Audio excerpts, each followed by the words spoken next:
प्रातः क्लास चल रहा था 20/11/1967 सोमवार का छोटे पेज की पहली लाइन की बात क्लियर हो रही थी 2 दिन से। क्या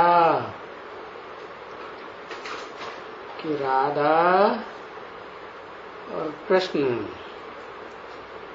इनमें क्या खास फर्क बताया। कृष्ण को कहते हैं श्याम सुंदर, परंतु राधा को श्याम सुंदरी नहीं कहते। तो फर्क हुआ ना। कृष्ण को झुलाते हैं झूले में, राधा को तो नहीं झुलाते।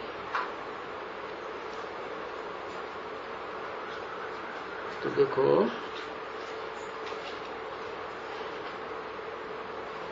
उनको नहीं कहेंगे श्याम सुंदरी और कह भी नहीं सकेंगे, क्योंकि श्याम सुंदर कहना तो एक के ऊपर ही शोभता है।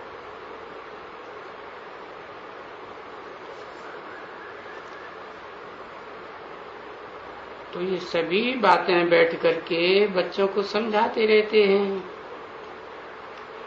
कि बच्चे ये सभी अच्छी तरह से समझ जाएं और किसको भी समझाने में समर्थ हो जाएं। तो जो समझते हैं, लिखते हैं, नोट करते हैं, समझाते हैं, ऐसे प्रैक्टिस करते रहते हैं। तो इसमें समझाने की भी प्रैक्टिस चाहिए ना। तो जिसकी जास्ती प्रैक्टिस होती है समझने की, समझाने की, और वो इंग्लिश में भी समझाते हैं, हिंदी में भी समझाते हैं, और जो भाषा जानते हैं अच्छी तरह से उस भाषा में समझाते हैं।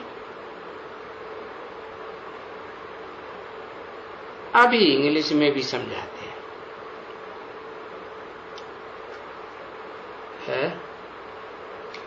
ऐसे क्यों कहा कि अभी, पहले क्यों नहीं है? पहले की जो पुरानी दीदी दादियां हैं वो इतनी पढ़ी लिखी नहीं होती थी, और बाद में अभी पढ़ी लिखी कन्याएं आने लगी तो वो अंग्रेजी भी जानती हैं, तो वो इंग्लिश में समझाती। अभी देखो वहां जाओ, कहाँ, कनाडा में, तो कन्नड़ी में भी समझाते हैं। अभी जिस गांव में जाओ लैंग्वेज तो अलग अलग है ना।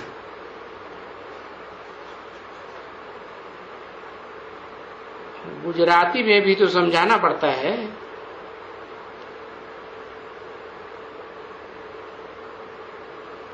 उर्दू में इतना नहीं मुझते,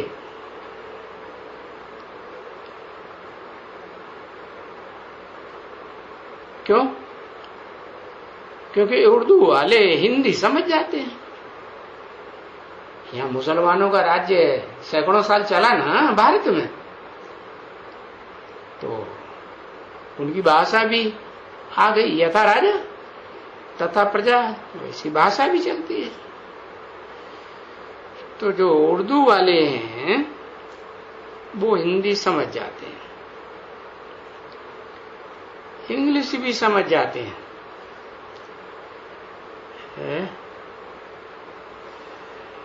बाकी जो ये मद्रासी हो गए, क्योंकि वो वहां माइया वाइया नहीं जानती हैं बिल्कुल ही, आजकल तो अभी तो कितने साल हो गए, 50-60 साल हो गए, 70 साल हो गए। अभी तो वहां अंग्रेजी खूब चल रही है। पहले की बात बताई 67 की, तो वहां मद्रासी लोग में माइयां नहीं जानती हैं बिल्कुल। उनको फिर ट्रांसलेटर चाहिए, तो जो ट्रांसलेट करते हैं उनका पता है कितना मान होता है।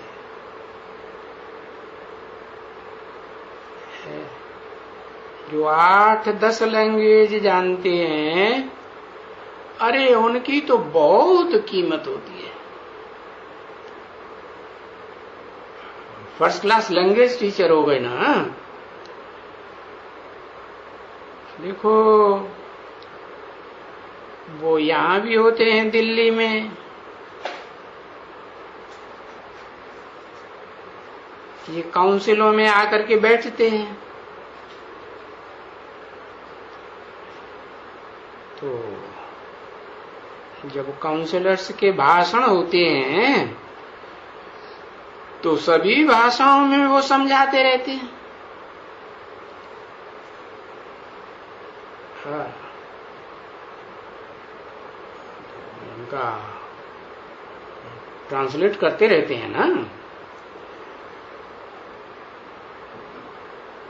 तो वो भी प्रबंध तो रखा है ना बच्ची। अब उसका पगार भी कितना होगा ट्रांसलेटर का, क्योंकि ऐसे ट्रांसलेटर बहुत भाषाएं जानने वाले बहुत तो मिलेंगे नहीं। अरे बहुत अच्छा पगार उनको मिलता होगा।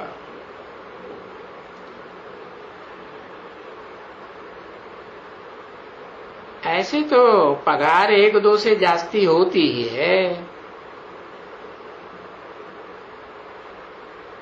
क्योंकि इन सबसे जास्ती पगार तो इन साइंस घमंडियों को मिलता है। क्या बहुत पगार मिलता है, क्योंकि खर्चा उनको मिलता है। और जो ये बम बनाते हैं, समझा ना क्या?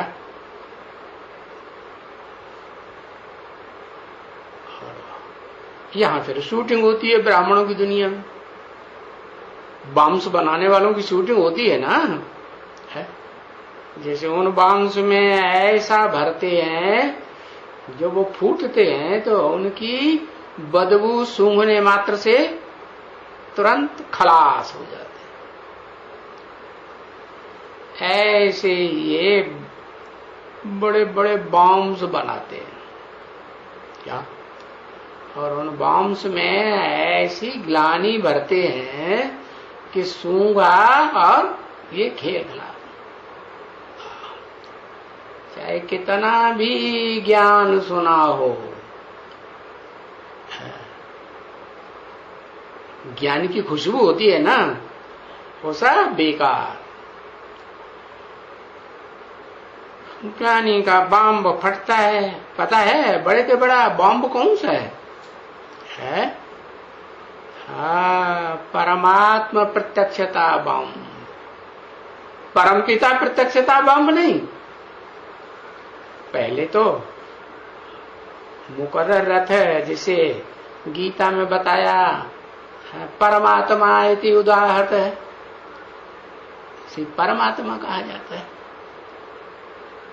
क्योंकि परम पिता तो एक ही आत्मा है जो अक्षर है और सदा अक्षर है, कभी क्षरित होता ही नहीं, क्षीण होता ही नहीं।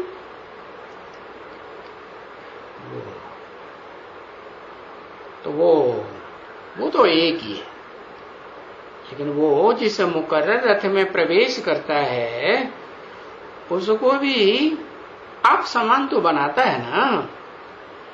तो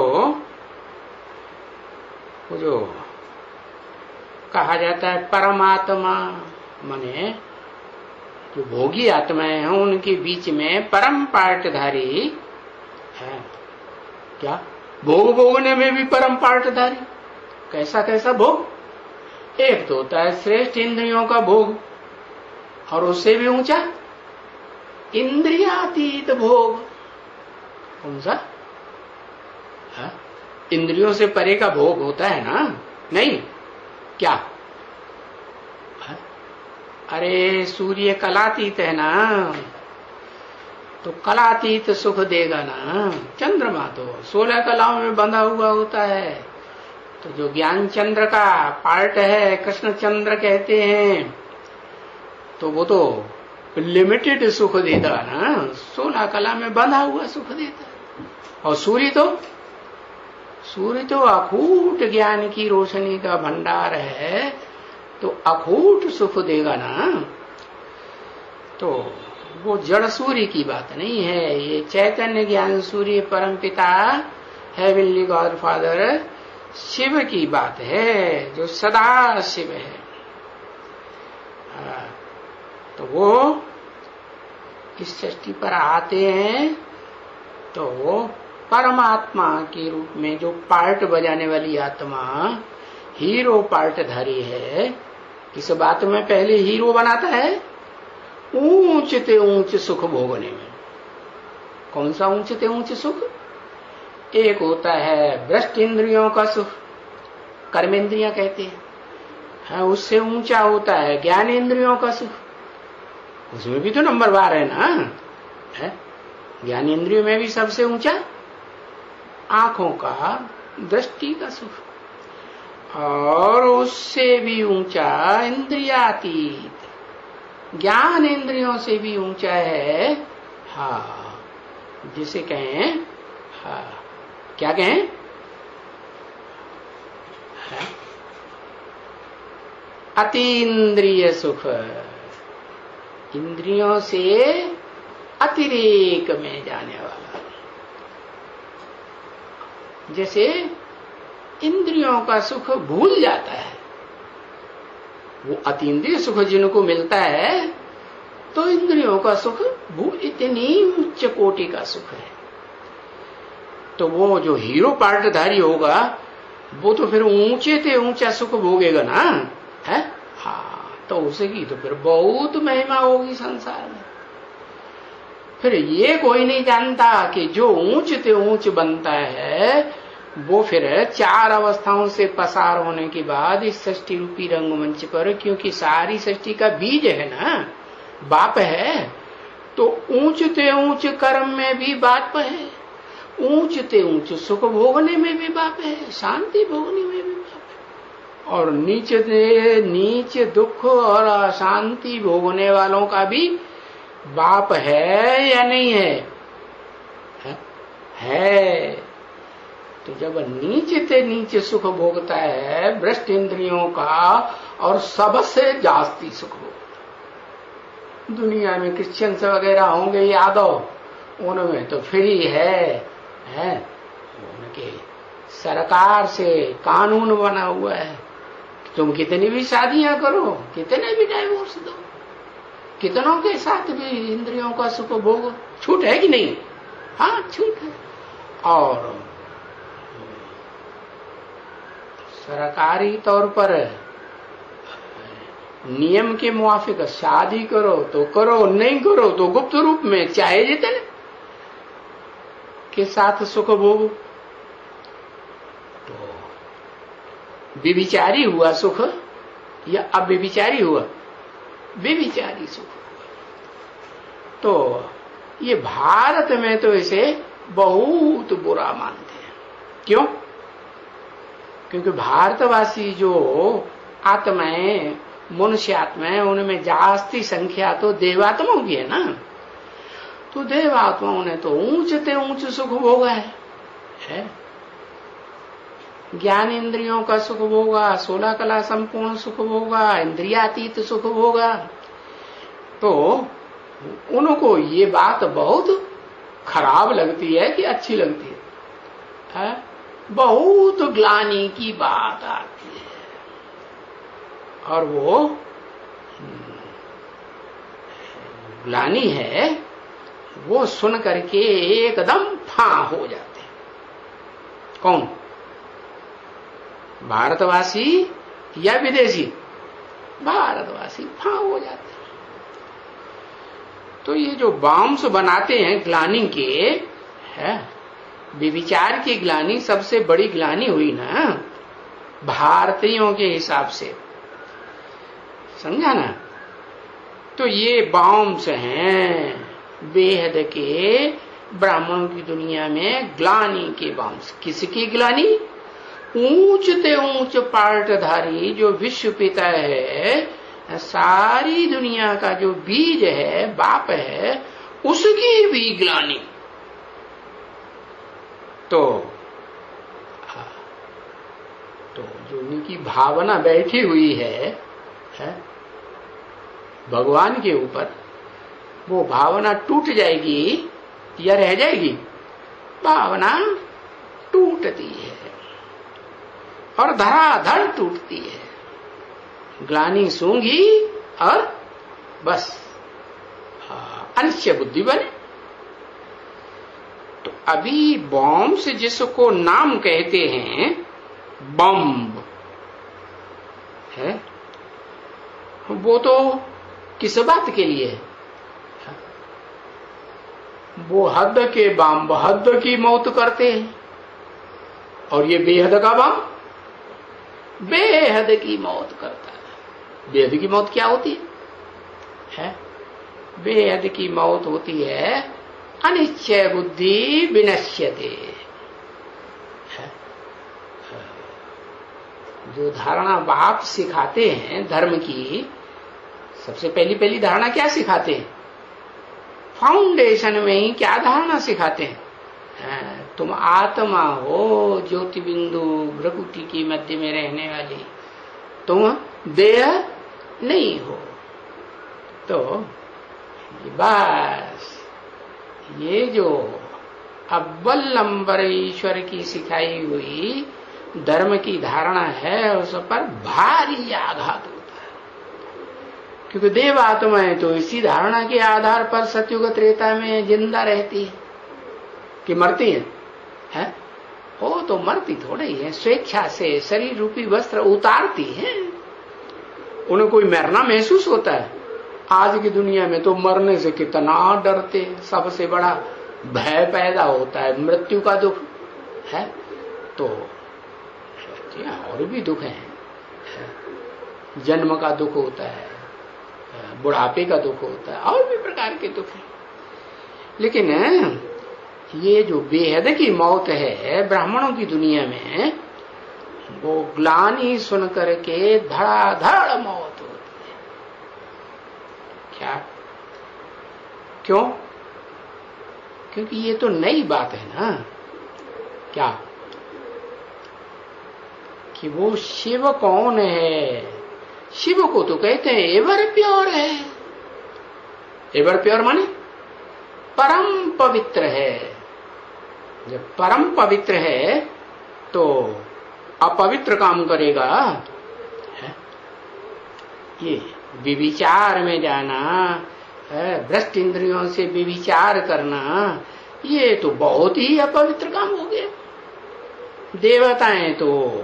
देवात्माएं तो एक के साथ सुख भोगते हैं कि अनेकों के साथ सुख भोगते हैं? एक के साथ सुख भोगते हैं। वो तो कितने पवित्र होते हैं। और उन देवताओं को बनाने वाला कितना पवित्र होना चाहिए? नहीं, बहुत पवित्र। तो जब ये बात बुद्धि में बैठती है कि जो हमने समझा था कि ये तो पवित्र देवताओं को भी बनाने वाला पवित्रतम है, एवर प्योर शिव बाबा है, साकारी सो निराकारी है, निराकारी सो साकारी है। तो वो ग्लानि का बॉम्ब जब फूटता है और उसके ढेर के ढेर गवाह निकल पड़ते हैं। क्या थोड़े गवाह निकलते हैं कि ढेर के ढेर निकलते हैं? ऐसे नहीं कि थोड़े निकलते। हाँ, जैसे तुम बच्चों ने देखा सुना है, फर्रुखाबाद में एक लानी हुई है ना, तो कितनों ने प्रूफ दिया, कितनों ने ये गवाही दे दी कि हाँ ये ऐसा ऐसा ऐसा ऐसा है, ऐसा ऐसा बेविचारी कर्म हमारे साथ भी किया, हमारे साथ भी किया, हमारे साथ भी किया। तो ढेर सारी टूट पड़े ना, ये सुन के टूट पड़े ना। हाँ, यहां तक कि जो अपने को तन मन धन से सरेंडर हुए थे वो भी आधे अपने अपने घर भाग गए, भागे कि नहीं। हाँ, तो ये बेहद की ग्लानि का बम फूटता है। उस समय तो सन 98 की बात है, वो तो अर्ध विनाश हुआ। और अभी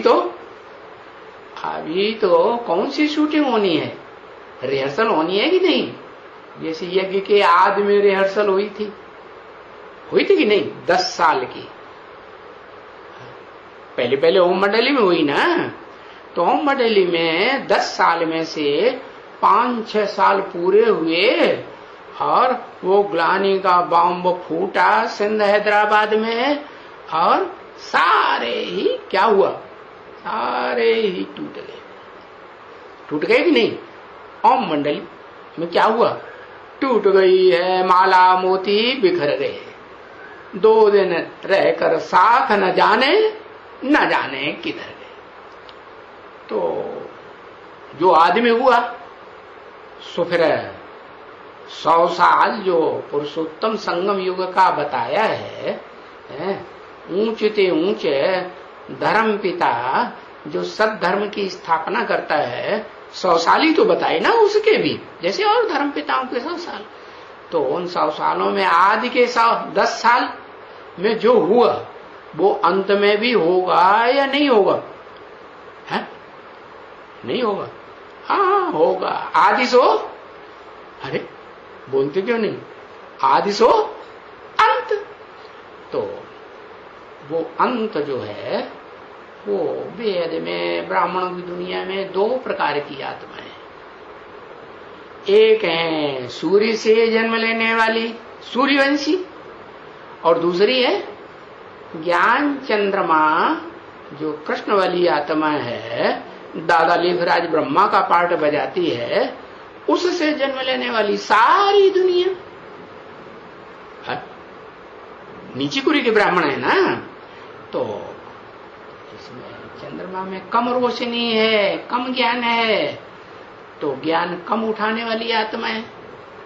धुंधले प्रकाश में जन्म लेने वाली आत्मा है, उनमें तो ज्ञान कम है, तो फिर ज्ञान के आधार पर ही तो सुखी जीवन बनता है ना।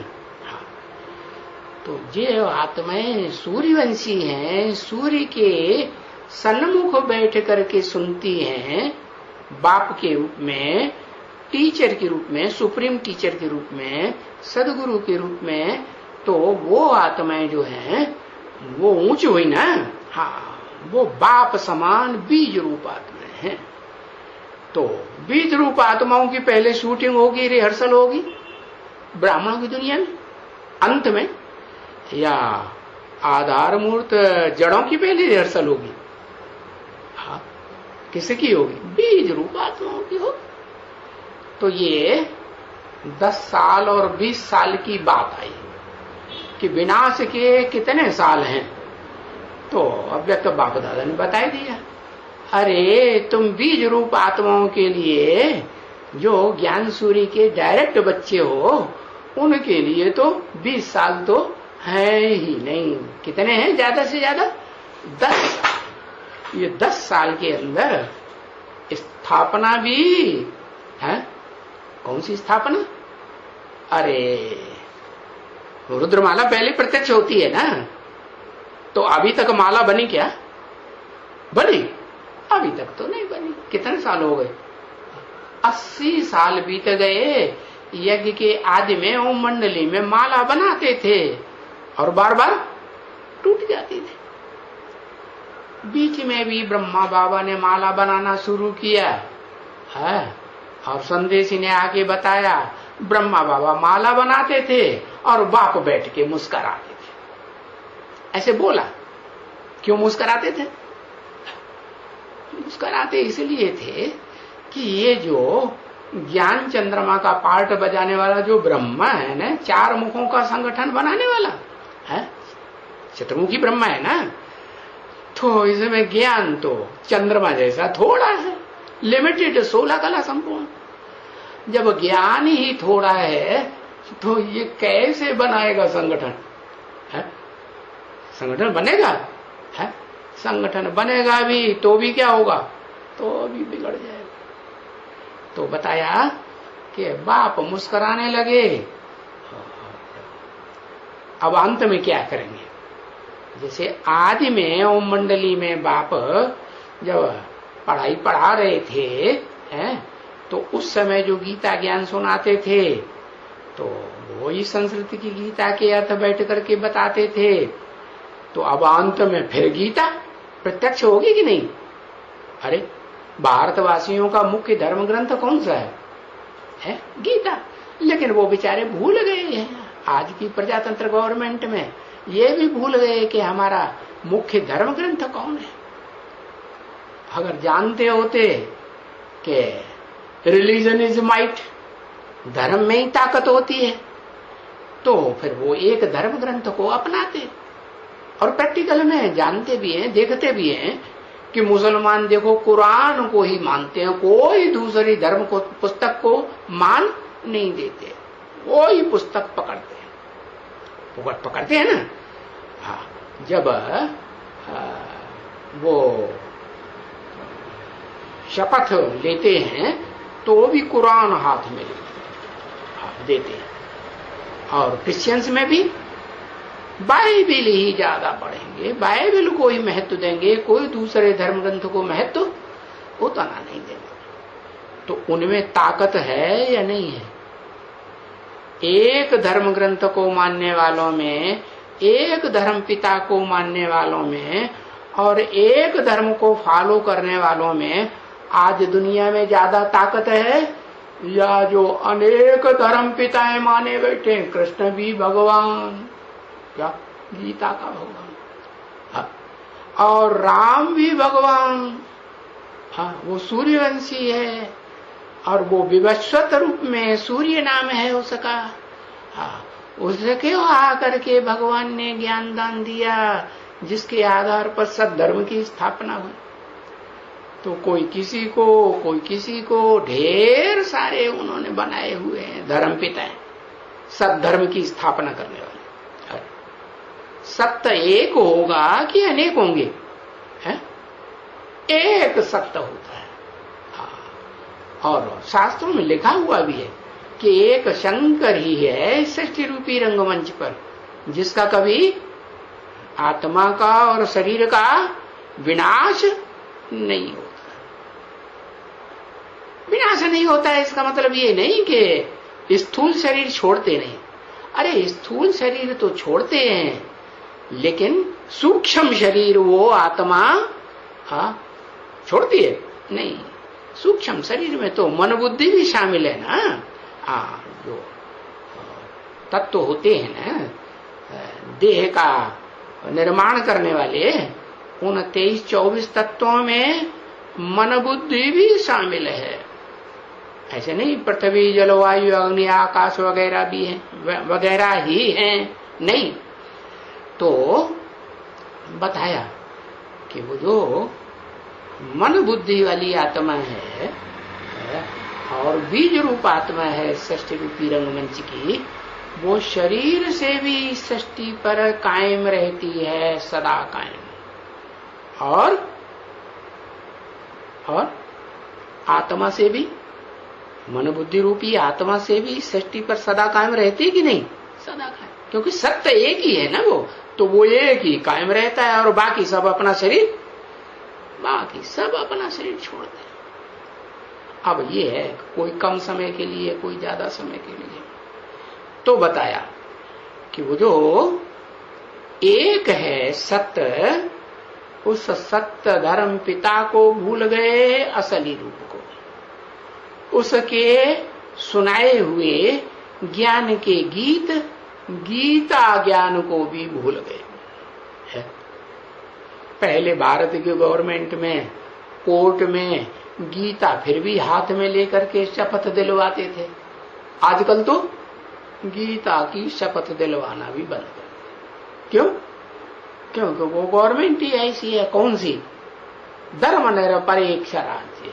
हमें किसी धर्म की अपेक्षा नहीं है। काहे की अपेक्षा है? हमें वोट देते रहो। तुम किसी धर्म के मानने वाला हो, किसी धर्म पिता को मानो, कोई भी धर्म ग्रंथ तुम पढ़ो, मानो, है, समझो, लेकिन हमको क्या करो? हमको तुम वोट दे दो, सो हम गद्दी पर बैठ के तुम्हारे ऊपर राजाई डंडा बजाएं। हाँ, ऐसे ही ना? हाँ, ऐसे ही उन्हें वोट चाहिए। तो बताया कि वो धर्म को नहीं मानते, धर्म पिता को नहीं मानते और धर्म ग्रंथ को भी नहीं मानते। इसलिए इस गवर्नमेंट में कोई ताकत है? कोई कायदा कानून चलता है? आज एक मिनिस्टर बैठेगा, एक कानून बनाएगा, और कल दूसरा बैठ गया, वो दूसरे उस कानून को तोड़ दिया, नया कानून बना देते हैं। रोज नए कानून बनते हैं, रोज बिगड़ते हैं। तो कानूनी जो व्यवस्था है वो कायम रहेगी? कायम नहीं रहती। तो ये गवर्नमेंट जो है, इससे पहले जो गवर्नमेंट थी ना क्रिश्चियंस की, वहां कुछ कायदे कानून पक्के थे कि नहीं पक्के थे? कंट्रोल था या नहीं था? चलो, पुलिस का ही कंट्रोल था, लेकिन जो गुंडे हैं, चोर डकैत हैं, इनके ऊपर कंट्रोल था या नहीं था? और आजकल दुनिया में, आज की दुनिया में तो इस गवर्नमेंट में, गवर्नमेंट के अंदर ही जो कुर्सी में बैठे हुए हैं वो ही चोरी चकारी रिश्वत की कितनी करते रहते हैं। बैंक में काम कर रहे हैं और बैंक में ही ऐसा धंधा करते हैं कि आधा हमें दे देना तुम, आधा हम तुम्हें दे देंगे, और ये सारा पैसा बैंक का निकाल ले जाओ। बता, है कि नहीं? गवर्नमेंट के अंदर कुर्सियों पर बैठे हुए तबके ही ऐसा कर रहे हैं। तो देखो, वो धर्म कर्म को न मानने के कारण ऐसा हो रहा है। एक धर्म को नहीं मानते, एक धर्म ग्रंथ को नहीं मानते और एक धर्म पिता को नहीं मानते। इसलिए उनमें जो राज्य चलाने की कोई ताकत नहीं रहेगी। जैसे वो शासन तो है ही नहीं शासकों का, है किसकी गवर्नमेंट कहेंगे? है किसकी कहेंगे? हिजड़ों की गवर्नमेंट कहेंगे। ओ, गवर्नमेंट का कोई कायदा कानून चलता ही नहीं। गुंडों के ऊपर तो बिल्कुल नहीं चलता क्या? हाँ। तो आजकल तो दुनिया में लोग कहने लगे गुंड बड़े भगवान थे। आज की दुनिया में गुंडे जो हैं, गुंडाशाही भगवान को भी नाकों चने चबाती है। हाँ, चबाती है कि नहीं? हाँ। तो बताया, और शास्त्रों में भी लिखा हुआ है, चाहे वो भगवान शंकर के रूप में हो, चाहे वो भगवान राम के रूप में हो, चाहे वो भगवान कृष्ण के रूप में हो, ऐसे दुनिया में आता है, पतित दुनिया में, पतित गवर्नमेंट के बीच में, रावण राज्य में आता है, जहां कृष्ण भगवान को गावड़े में छुप करके काम करना पड़ता है। करना पड़ता है कि नहीं? हाँ, ऐसे शास्त्रों में लिखा है। ऐसे ही शंकर भगवान को क्या कहते हैं? अरे आज की गवर्नमेंट के शासन में वो भी भगवान गाए हुए हैं, शंकर भगवान। जो भस्मासुर है ना, है जो अपना बुद्ध रूपी हाथ अपने ही ऊपर रखने में भस्म हो जाए, ऐसी ताकत वाले हैं। तो वो भगवान के ऊपर पहले हाथ रखना चाहते हैं, पहले हम तेरे को भस्म करें। तो वो भगवान भागे भागे फिरते हैं, और पीछे पीछे भस्मासुर भागे भागे। तो देखो भगवान की भी बुरी हालत हो गई नहीं इस गवर्नमेंट में। कोई कायदा कानून चलता है? किसको रिपोर्ट करें, किसको बताएं कि अरे इसको हमने ही वरदान दिया, हमसे ही इसने दात मांगी और हमारे ऊपर ये अत्याचार करने के लिए तैयार हुआ पड़ा है? कोई सुनने वाला नहीं। अच्छा, वो तो कृष्ण भगवान और शंकर भगवान की बात। अब राम भगवान की बात लो। राम भगवान भी ऐसे रावण राज्य की दुनिया में आते हैं जहां कोई कायदा कानून नहीं चलता। उनको विचारों को जंगलों में छुप छुप के रहना पड़ता है। क्या जंगल में रह करके लड़ाई लड़ेगी? नहीं। हाँ लड़ी। किसकी सेना ली? अरे उनको आदमी भी नहीं मिले, मनुष्य मिले ही नहीं जो स्थिर बुद्धि होकर के मनन चिंतन मंथन कर सके। बंदर जैसी बुद्धि, अभी अभी यहां बुद्धि अभी भाग गई। कैसी बुद्धि? चंचल बुद्धि। कैसी? बंदरों जैसी। तो दिखाते हैं उन्होंने कौन सी सेना ली? बंदरों की सेना ली। और बंदर कहाँ रहते हैं? गांवों में ज्यादा रहते हैं कि जंगलों में ज्यादा रहते हैं? जंगलों में बंदर बहुत मिलते हैं। कांटों के जंगल में तो क्या ये दुनिया क्या है?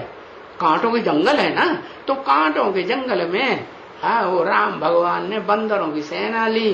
कोई मनन चिंतन मंथन करने वाले मनुष्यों ने उनका साथ दिया ही नहीं। तो देखो भगवान की भी इस गवर्नमेंट में कैसी दुर्गति होती है। हाँ, क्यों दुर्गति होती है? क्योंकि भगवान इस सृष्टि पर आकर के जो ऊंचते ऊंच पार्ट बजाते हैं उस पार्ट को ये दुनिया नहीं पहचानती। अरे दुनिया तो दुनिया, जो सन्मुख बैठने वाले बंदर हैं वो भी नहीं पहचानते। और न पहचानने के कारण और विरोधियों के प्रभाव में आ जाते हैं। तो जो विरोधी रावण संप्रदाय के दूसरे धर्म के विदेशी धर्म वाले और विधर्मी, चाहे भारतीय धर्म वाले हों चाहे विदेशी धर्म वाले हों, उनके प्रभाव में आ जाते हैं। और प्रभाव में आकर के बस उन्होंने जैसा सुनाया, अरे वो तुम्हारा भगवान ऐसे करता है। जैसे क्रिश्चियंस होते हैं ना, राम भगवान की, कृष्ण भगवान की, शंकर भगवान की ग्लानी सुना सुना करके कन्वर्सन करते हैं कि नहीं? हाँ, कितने भारतवासियों को कन्वर्ट कर दिया। तो ऐसे ही ये ब्राह्मणों की दुनिया में ये रिहर्सल होती है। पहले परमात्मा प्रत्यक्षता बम की। कैसी प्रत्यक्षता? दुनिया जो है आज की ऐसी बन गई कि ग्लानि की बातें बड़ी चाव से सुनती है। क्या किसी के गुण बखान किए जाए मनुष्यों के तो उन बातों को ज्यादा सुनेगी। हाँ, ग्लानि की बातें बड़े प्यार से सुनते हैं। और कहीं बताया जाए कि भाई ब्राह्मण ये लोग कहते हैं ब्रह्मा की शैतानापन को कि हमको तो भगवान मिला है। और फिर जब उनकी समझ में आता है, अरे भगवान भी ऐसे काम करता है, इतना भी विचारी बनता है। अरे हमने तो सही सुना था, सुन सुन करके तो हम कन्वर्ट हुए क्रिश्चियन धर्म में, मुसलमान धर्म में, कि तुम्हारा जो कृष्ण भगवान है वो 16,000 रानियां रखता है। अरे सारा सुख खुद ही भोगेगा तो पब्लिक बिचारी क्या करेगी? यथा राजा तथा प्रजा। और राजा के पास तो ताकत है, लेकिन प्रजा के पास तो उतनी ताकत नहीं है। तो क्या करेगी?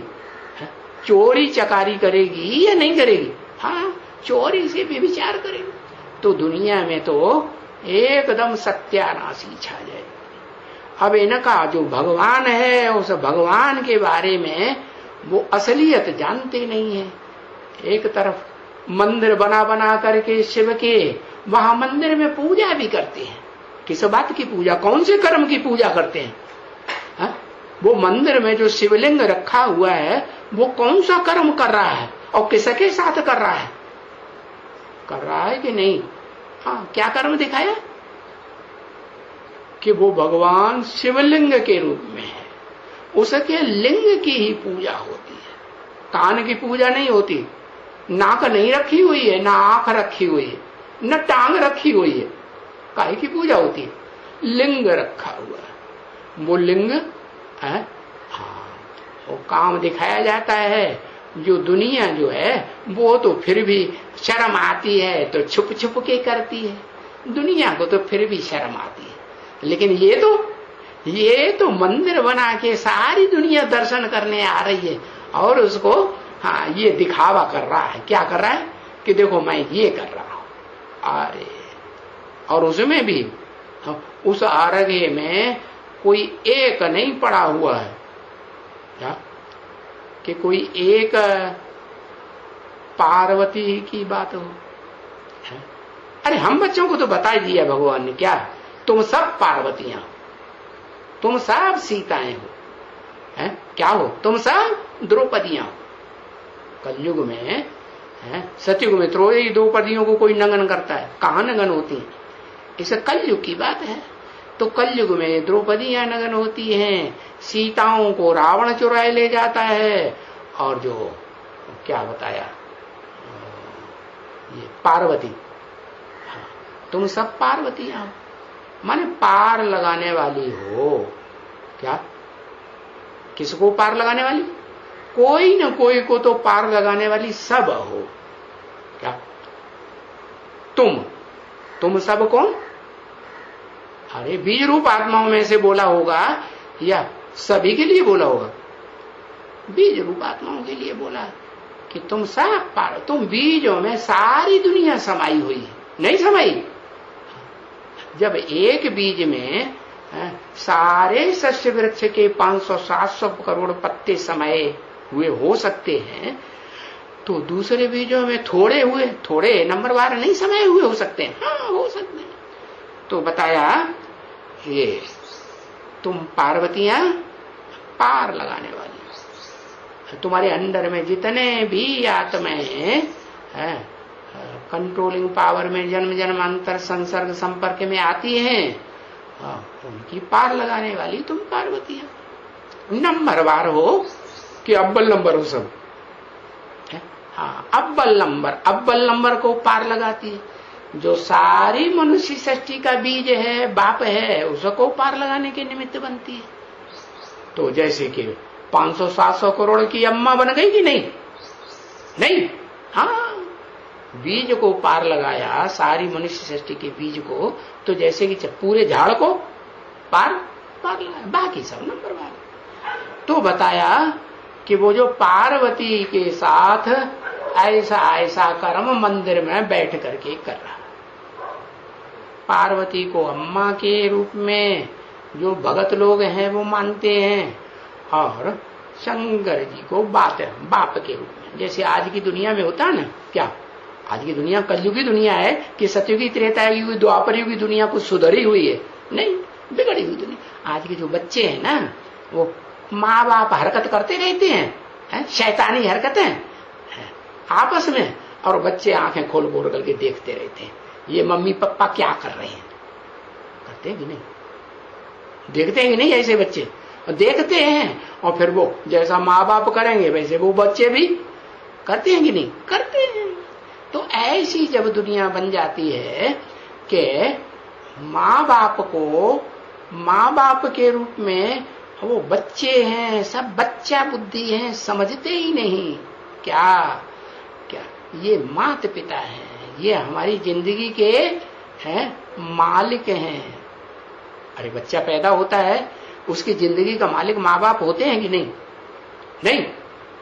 अगर माँ बाप को ये पता चले, जैसे औरंगजेब और शाहजहां को ये पता चले कि ये मेरा बच्चा औरंगजेब मेरे को जेल में डाल देगा, या जेल में पड़े सड़ते रहो, तो वो चाहे तो उस बच्चे को अगर मालूम हो पहले से तो मार सकता है कि नहीं? हाँ, उसी समय मार सकता है। तो बच्चे की जिंदगी का मालिक माँ बाप हुआ कि नहीं हुआ? तो बताया कि तुम बच्चे जो हो वो इस दुनिया में आकर के बंदर जैसे बेशरम बन पड़ते हैं। जैसे बंदरों की आज की दुनिया है ना, तो बंदरों की दुनिया में जैसे बेशर्मी होती है, बंदर बंदरिया कहाँ पेड़ की टुंगस के ऊपर बैठ करके विकार भोगते हैं। भले उनके सब बाल बच्चे देखते रहे और सारी दुनिया मनुष्य मात्र देखते रहे, सब प्राणी मात्र देखते रहे, उन्हें कोई शर्म नहीं।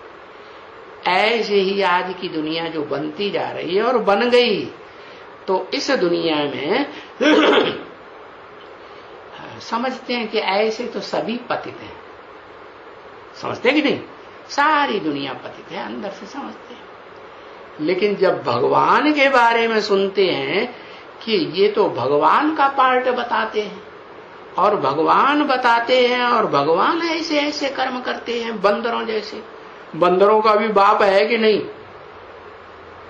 भगवान जो है, जो इस सृष्टि का बाप है, मनुष्य सृष्टि का बाप है ना, तो मनुष्यों का भी बाप है, देवताओं का भी बाप है, राक्षसों का भी बाप है और प्राणी मात्र का भी बाप है कि नहीं?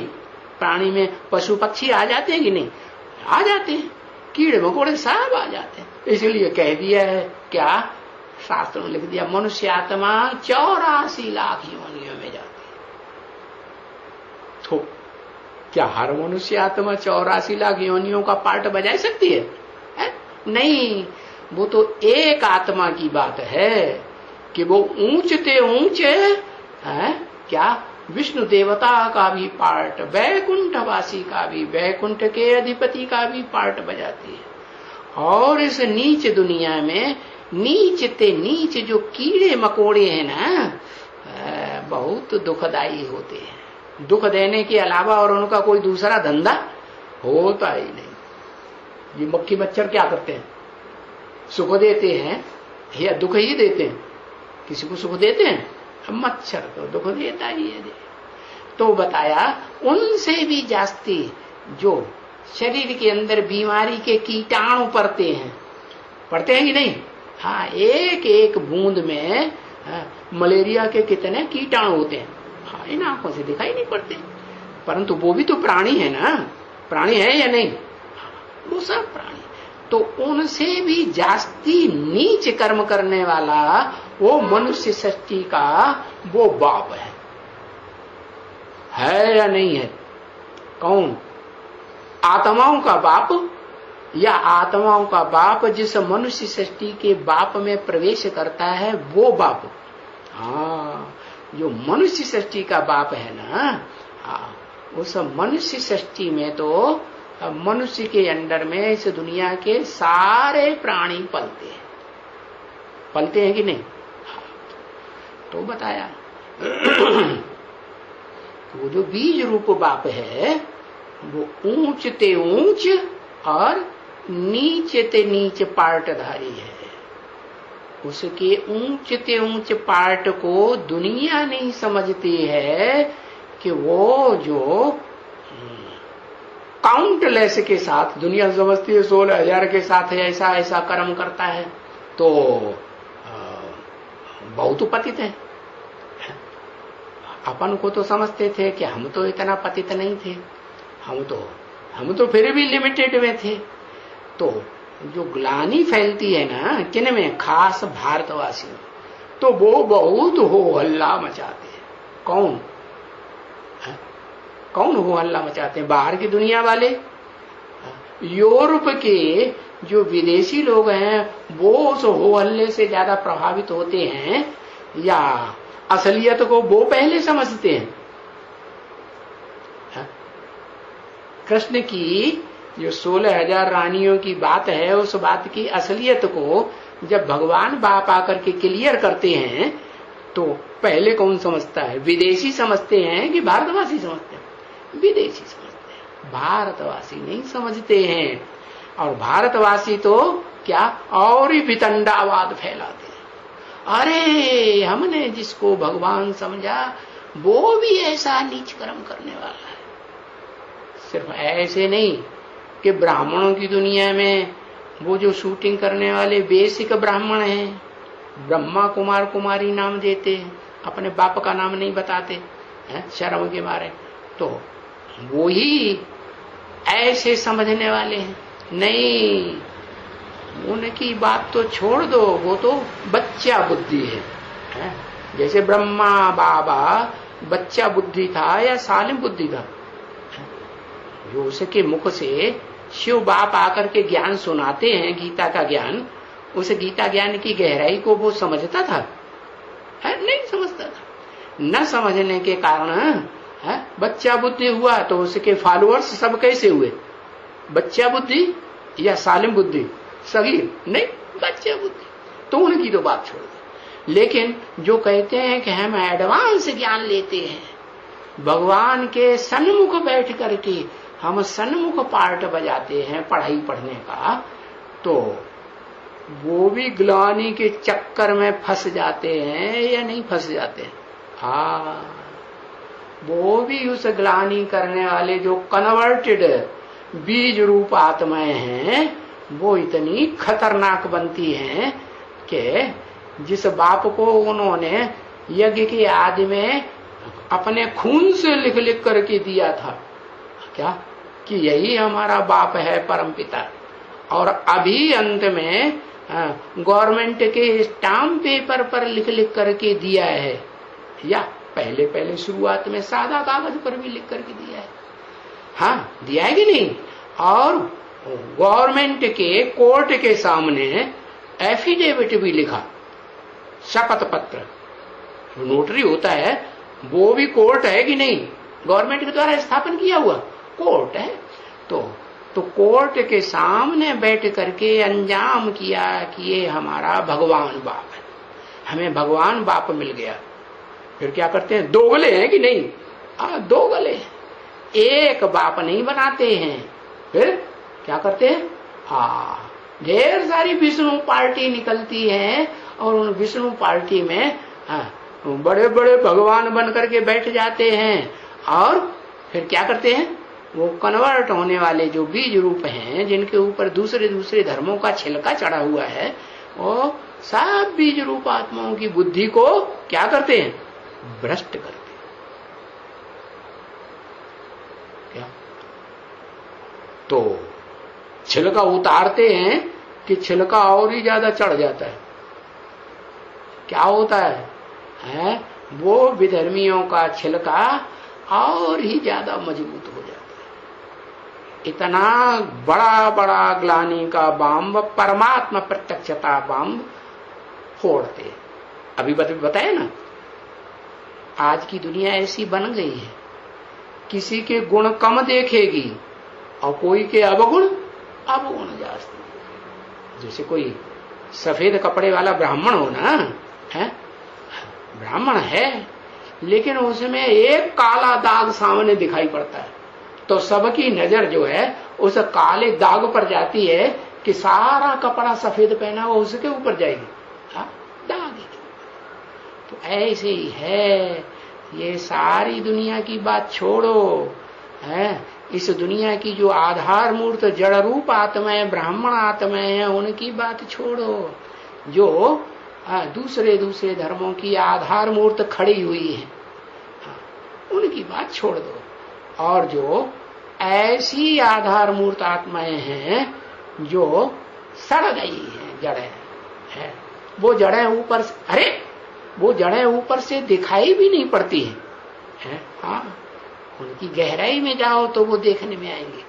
तो वो जड़ें जो भी हैं, वो सब विधर्मियों से प्रभावित हो जाती हैं या नहीं हो जाती? प्रभावित। तो ब्राह्मणों की दुनिया में भी प्रभावित होती हैं, जो कम कला के ब्राह्मण हैं, और जो अपन को सूर्यवंशी बीज रूप आत्माएं कहते हैं, वो भी इतने प्रभावित होते हैं कि एक के बाद एक सब टूटने लग पड़ते। तो आधा विनाश तो होता है सृष्टि के आधे टाइम पर, जब स्वर्ग की दुनिया पूरी होती है तो विनाश होता है। तो शूटिंग होती है कि नहीं? हाँ, तो ऐसी शूटिंग तो 98 में हो चुकी बीज रूप आत्माओं में। अब कौन सी शूटिंग होनी है? अर्ध विनाश होगा या संपूर्ण विनाश? हाँ, संपूर्ण विनाश। और ये गवर्नमेंट कैसी है? गवर्नमेंट को तो जो पक्के प्रूफ हैं नहीं मिलते हैं, तो बस सुनी सुनाई बातों के आधार पर विश्वास कर लेते हैं।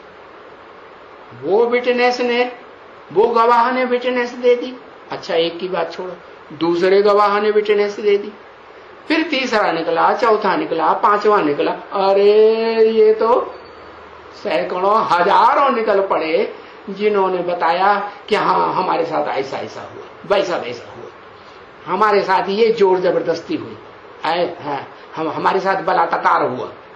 तो बस गवर्नमेंट तो कानून के हिसाब से चलेगी ना, गवर्नमेंट तो कानून पकड़ लेती है। हाँ, तो बताया कि गवर्नमेंट जो है वो तो अन्यायी गवर्नमेंट है कि भगवान के स्थापन किए हुए शासक हैं, राजाएं हैं, कुर्सी पर बैठे हुए। भगवान ने उनको राजा बनाया या प्रजा ने राजा बनाया? किसने बनाया? भगवान ने राजा बनाया। ऐसे तो नहीं कहेंगे, प्रजा ने राजा बनाया ना। प्रजा में तो फर्स्ट क्लास प्रजा, सेकंड क्लास प्रजा, थर्ड क्लास, फोर्थ क्लास प्रजा भी होती। तो जो नीची क्लास की प्रजा होगी वो तो नीचाई कर्म करेगी ना, अच्छे लोगों को चुनेगी या बुरे लोगों को चुन करके बैठाएगी है। जो नीची किस्म की प्रजा होती है, जैसे बाप आते हैं तो कहते हैं मैं 4 प्रकार की वर्ण की रचना करता हूं। उनमें प्रजा में ब्राह्मण भी होते हैं, क्षत्रिय भी होते हैं, वैश्य भी होते हैं, और नीच कर्म करने वाले, चोरी डकैती लिच्चा लफंगी करने वाले भंगी भी होते हैं, चमार भी होते हैं। और वो चोरी चकारी भी जब करने जाते हैं ना मिल करके, तो किसकी पूजा करते हैं? महागौरी की पूजा करते हैं कि महाकाली की पूजा करते हैं? किसकी पूजा करते हैं? और जो जास्ती चंडालिनी है ना, उसे की पूजा करते हैं। चंडिका देवी उनका नाम दिया गया। तो बताया कि इस जो रावण राज्य की दुनिया में जो राज्य चल रहा है, इसमें जो प्रजातंत्र राज्य में जो नीची किस्म की प्रजा की संख्या ज्यादा होती है या ऊंचों की संख्या ज्यादा होती है? अरे तुलसीदास ने तो 300-400 वर्ष पहले ही लिख दिया, भय वर्ण संकर सबे, भले ऊपर से कोई चुट्ट रखते हो और ये जनेऊ रखते हो लंबा चौड़ा, दिखाने के लिए है, लेकिन अंदर से वो भी समझते हैं कि हम बड़े बेविचारी हैं, हम बड़े शराबी कबाबी और जाने क्या क्या लुच्चे लफंगे के कर्म करने वाले हैं। अंदर से तो समझते हैं, लेकिन बाहर की दुनिया में बड़ा अपन को बड़ा पंडित विद्वान आचार्य और बड़ा सन्यासी समझ करके दिखाते हैं। ऐसे होता है कि नहीं? बाप ने तो आकर के तुम बच्चों को बता दिया क्या इस दुनिया में सब भ्रष्टाचारी, ब्राह्मण भी भ्रष्टाचारी, सन्यासी भी भ्रष्टाचारी, इसमें एक भी श्रेष्ठाचारी नहीं। और जो श्रेष्ठाचारी है और श्रेष्ठ धर्म की स्थापना करने वाला है, वो आकर के जो पार्ट बजाता है कर्म इंद्रियों से, भ्रष्ट कर्म इंद्रियों से, वो भ्रष्ट कर्म इंद्रियों के पार्ट को भी वो नहीं समझते कि वो मन बुद्धि से उपराम रहता है, तो उसके ऊपर पाप चढ़ेगा या नहीं चढ़ेगा? पाप ही नहीं चढ़ेगा। इस बात की गहराई कोई नहीं समझते। न समझने के कारण भगवान के पार्ट को भी लुच्चा लफंगा है, जार कर्म करने वाला समझ लेते। तो बताया कि ऐसी दुनिया जब बन जाती है तो क्या होता है? उनकी दुनिया में समझाने वाला कोई है ही नहीं जिसको कोई समझाए। अरे भगवान की भी इतनी ग्लानि कर दी तो भगवान की बात कौन मानेगा? सुनेगा? कोई मानेगा नहीं। फिर भी नंबरवार तो इस दुनिया में होते हैं या नहीं कि सभी के जैसे? हाँ, तो 1-2 आत्माएं इस सृष्टि रूपी रंगमंच पर ऐसी भी हैं, बीज रूप आत्माओं में भी, और उन जड़ के रूप में पार्ट बजाने वाली आधार मूर्त आत्माओं में भी 2 आत्माएं विशेष ऐसी हैं कि जो जन्म जन्मांतर बुद्धि योग एक से लगाने वाली है या अनेक से लगाने वाली है, ऐसा भी पार्टधारी है। तो बुद्धियों के आधार पर रुद्रमाला में उसको कहा जाता है काशी नगरी। क्या काशी माने तेज। कौन सा तेज? देह का तेज, देह की कर्मेंद्रियों का तेज, के मन बुद्धि का तेज, मन बुद्धि की एकाग्रता का तेज। और ऐसी भी हैं जो विजयमाला कही जाती है, जो विकारों पर विजय प्राप्त करना प्रैक्टिकल में सिखाई देती है संगी साथियों। तो बताया उनमें जो फर्स्ट क्लास है वो कौन सी, तुम्हें तो अच्छा मालूम होगा। हाँ, वो देह से भी पवित्र तो मन बुद्धि रूपी आत्मा से भी पवित्र रहने का प्रैक्टिकल पार्ट बजाने वाले। तो भगवान जिसको सारी दुनिया ने नीचे गिरा दिया है, नाक नीची कर दी, नीची कर दी ना, हाँ, नाक रगड़ा दी दुनिया में आकर, दुनिया भ्रष्टाचारी दुनिया में, तो वो निकलती है। और वो निकलती है तो वो फिर नाम बाला करती है। ऐसी ज्ञान गंगाएं फिर नंबरवार ढेर निकलती है। कहां? नॉर्थ इंडिया में निकलती है, यूपी साइड में या दक्षिण भारत में? नॉर्थ इंडिया में। तो नॉर्थ इंडिया में यादगार में वो ज्ञान गंगा प्रसिद्ध है। क्या? कैसी गंगा? ऐसी गंगा जिसकी देह रूपी मिट्टी को जो रेत होता है ना, सैंड, उसको पूरे शरीर पे अच्छी तरह थोप लो है, और एक लोटा बड़ा भर करके पानी डालो, वो सारा फट से पट से। ऐसी ज्ञान गंगा जिनकी ज्ञान की रोशनी इतनी तीखी होती है कि जो मैल माटी है वो टिक ही नहीं सकता। ओम शांति।